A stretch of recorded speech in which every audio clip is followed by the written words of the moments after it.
இன்னைக்கு நம்ம எங்கே வந்திருக்கோம்னு பார்த்தீங்கன்னா, நம்ம பொங்கல் செய்ய போகிறோம். ஸோ அதுக்காக பொருள் வாங்குறதுக்கு தான் இந்த கடைக்கு வந்திருக்கோம். பொருள் வாங்கிட்டு நம்மளுடைய செஃப் சோகமாக நடந்து போயிட்டு இருக்காரு. ஏன்னா இன்னைக்கு அவர் தான் சமைக்க போறாரு. ஸோ பொங்கல் சமைச்சிட்டு எப்படி இருக்குன்னு நம்ம சொல்ல போகிறோம். ஸோ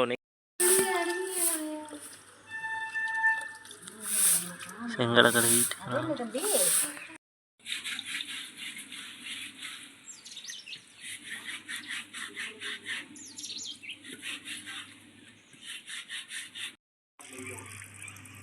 நாய்க்கு இப்போ தான் வேலை இருக்குன்னு பேசியிருக்கேன். உனக்கு கெட்டியாக தான் கொஞ்சம் தண்ணி ஊற்றிட. நான் டைம் தர முடியாது.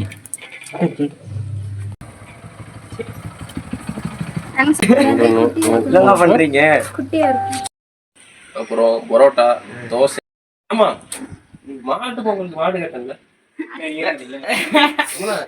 நேற்று காமெடி பண்ணல, நான் சிரிக்கல. கொஞ்சம் சிரிச்சவனை என்கரேஜ் பண்ணாங்க. சரியா, நீங்க எல்லாம் சிரிக்கிறாங்க, அதெல்லாம் காமெடின்னு அவன் நம்பிட்டு இருக்கான். அப்புறம் இங்க மாடு கத்துச்சு.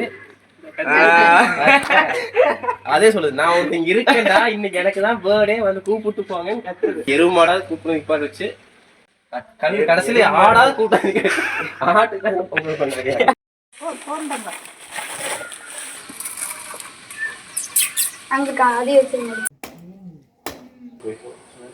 தண்ணி யார் எடுத்து போய்க்கிறா? போனா தண்ணி எடுத்து நாடானா இங்க அப்படியே நின்றுட்டு இருக்கிறான்.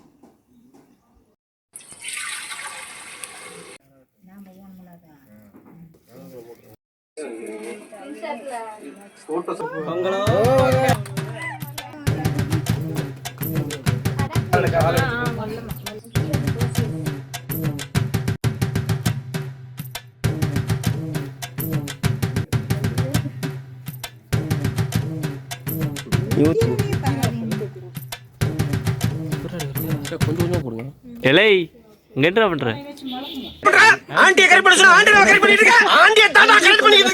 எங்களுக்கு ஆன்டி ஆண்டனாவா அப்படின்னு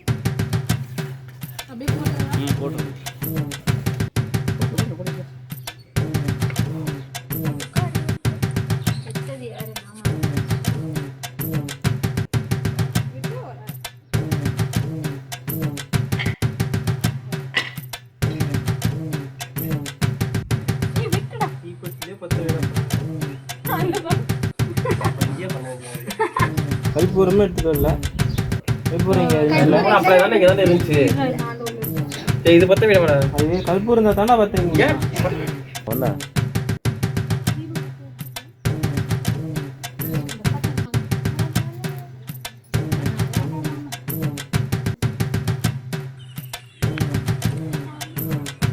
பொங்கல்லாம் ரெடி பண்ணி முடிச்சுட்டு சாமிக்கு படைச்சோம். சாமிக்கு படைச்சதுக்கப்புறம் மாட்டுக்கு கொடுக்க சொன்னாங்க. சரி, நானும் என் ஃப்ரெண்டு வந்து மாட்டுக்கு கொடுத்துட்டு நாங்களும் சாப்பிட்டு அங்கேருந்து கிளம்பிட்டோம்.